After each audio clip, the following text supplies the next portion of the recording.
Okuloota ekikere kitegeeza ki? Mu buli ngeri yonna gy'oba okirooseemu.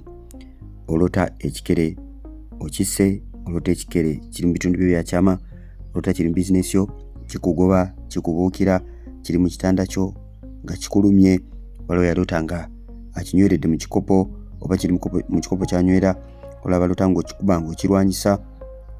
Yes, buli ngeri yonna gy'olootamu ekirooto kino eky'ekikere tugenda kuba tukitunulira olunaku olwaleero nga tulina n'ebyawandiikibwa.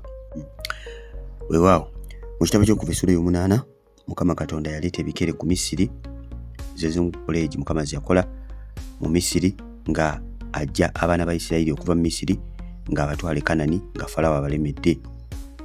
Ebikere bikiikirira myoyo mibi. Ebikere kiddamu bikiikirira myoyo mibi. Ayagala okusoma mu Bayibuli yo jagenda mu kitabo kya Zabbuli essula ya 7:45 ne Zabbuli 15 olunyiriri lwa 3 sako ne kubikkulirwa essula 16 olunyiriri lwa 13. Bayibuli weragira akamwa k'ogusota ogunene ogwavaamu emizimu 3 nga giringa ebikere. Mukama yeebazibwe nnyo. Yes, akamwa k'ogusota ogunene gwavaamu ebikere 3 nga kikira emyoyo gy'abannabbi b'obulimba. Kitabo ky'Okubikkulirwa essula 16 olunyiriri olwokusatu. Nawo ebikere bino kisinziira engeri yonna gy'obirooseemu. Kugambye ekikere kikiikirira myoyo mibi, kikiikirira mizimu, sometimes kiyinza okukiikirira ekikolimo. Mukama yeebazibwe nnyo. Nawo ng'oloota nga olaba ng'ekikere kikugoba, tujja kutandikira awo. Yes, abatatumanyi eno bagiyita Chosen Generation nga ze Brother Steven nga ndi mulokole nga kweno kyano nziramu ebirooto n'okuba nga njigiriza ku topics endala ez'amaanyi nnyo era nga tuvunudde ebirooto bingi nnyo. So gyano mu YouTube n'oteekamu kyonna ky'oloose, katugamba oloose embwa, oloose kyonna ky'oloose kyonna oteekamu okuloota ky'oloose kitegeeza ki by Brother Steven, ojja kuba nga ofuna amakulu gaakyo. Tujja kutandika nga olaba ekikere kikugoba. Ekikere ekyo nga bwegambye kikiikirira myoyo mibi, manya nti emyoyo mibi gye gikugoba. Egyo emyoyo mibi gye gikola ki?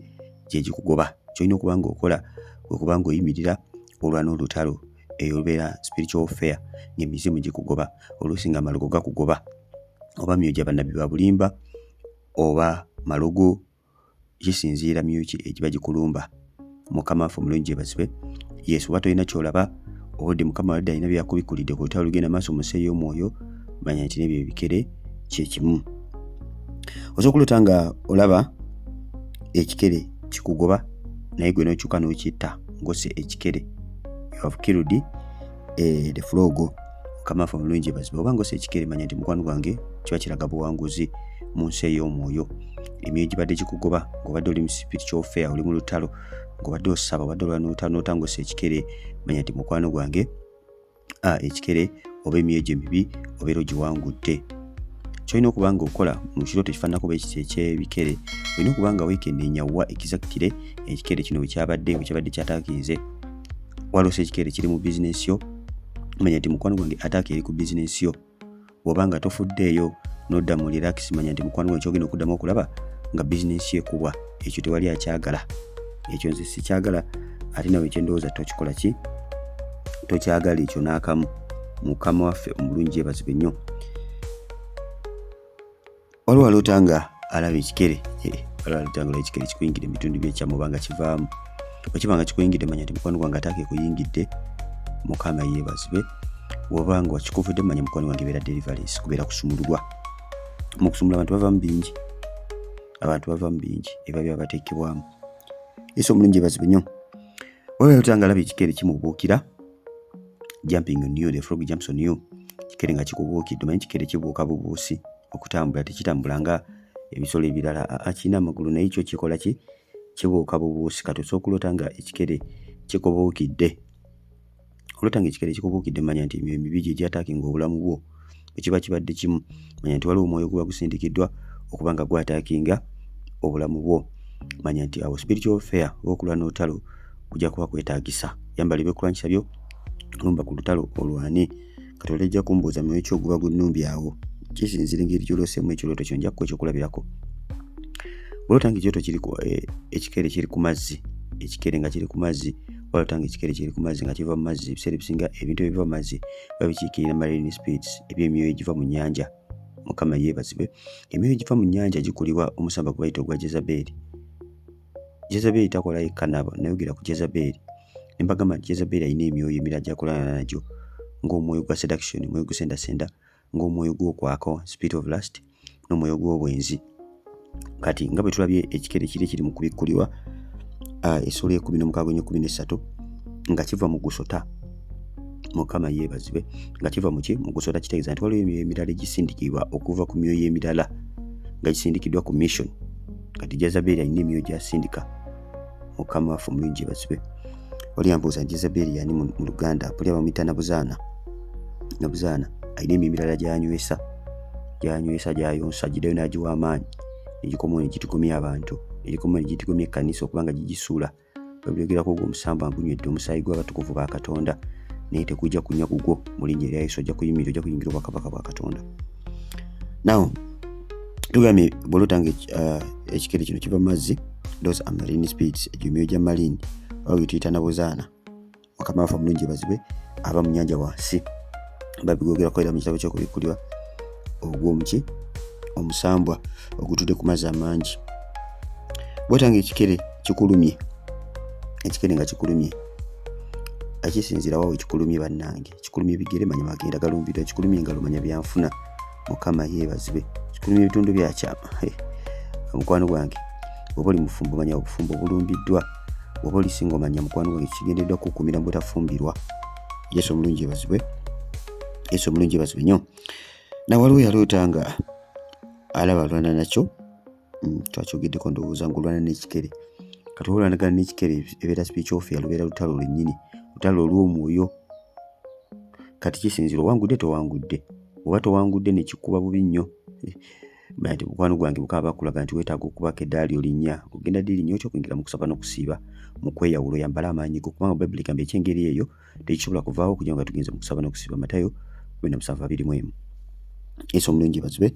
Manya spiritual warfare lutalo, muli mu kulwana lutalo, ekikere kikulumba, egyo mizimu gye gikulumba, gyawo ekikere tegeera nti ogwo muzimu, egyo myoyo mibi, abadayimooni bakulumba. Yimira ku lutalo olwane owangule. Yesu omulungi yeebazibwe. Era nkusaba mukwano gwange mbeere faanaganako bweti wandi wali oyingirako ne mu kusaba n'okusiiba. Na olota nga ekikere kiri mu buliri bwo, oli kyota mu bedroom ye, waliwo ekyota nga kiva mu ceiling ne kigwa ku buliri, ekyota nga kiri mu buliri, ekyota nga kiri mu kisenge munyini bwe basula. Bw'obanga oli mufumbo manya nti mukwano gwange ekikwatana n'ekisenge, ekyoto ky'olota nga kikwatana n'ekisenge kiba kiraga bufumbo obwo. Whether kirungi, Mukama bakulaga kirungi.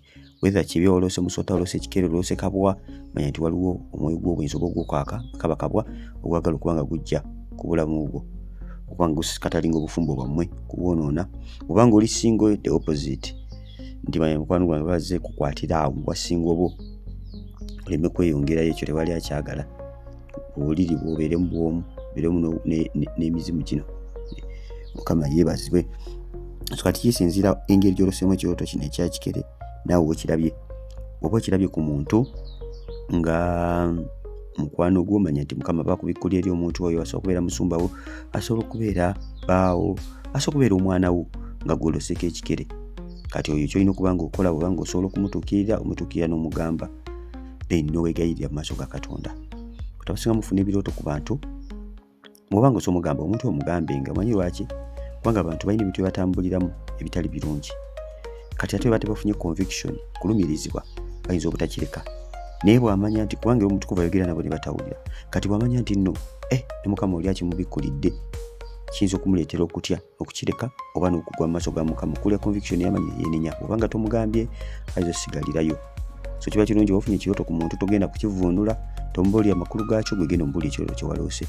Ye omuntu kuva ajja mu convictinga okugira ng'akubuuzizza olowooza kitegeeza ki. Mukama waffe omulungi yeebazibwe. So olota ekyoto ng'ekikere kiri ku muntu yenna, mukwano mutege maaso ga Katonda, muyimuse musabire. Bw'otasobola kutuukirira tobafaako, guyimusa maaso ga Mukama osabe. Mukama Katonda ajja kubanga akola ebikulu n'ebyamaanyi, ajja kubanga alokola eyakulaze mwesigwa. Yesu omulungi yeebazibwe nnyo. Waliwo yaloota ng'alaba ebikere bimwetoolodde, katalina gy'alaga ng'ali mu kutya okw'ekika ekya waggulu, ng'ebikere bimwetoolodde. ebikere okwetoola mukwano gwange gibeera mingi giba gikutte stagnation obeere mu kifo kimu nga teweeyongera ng'oli stagana nti oli awo.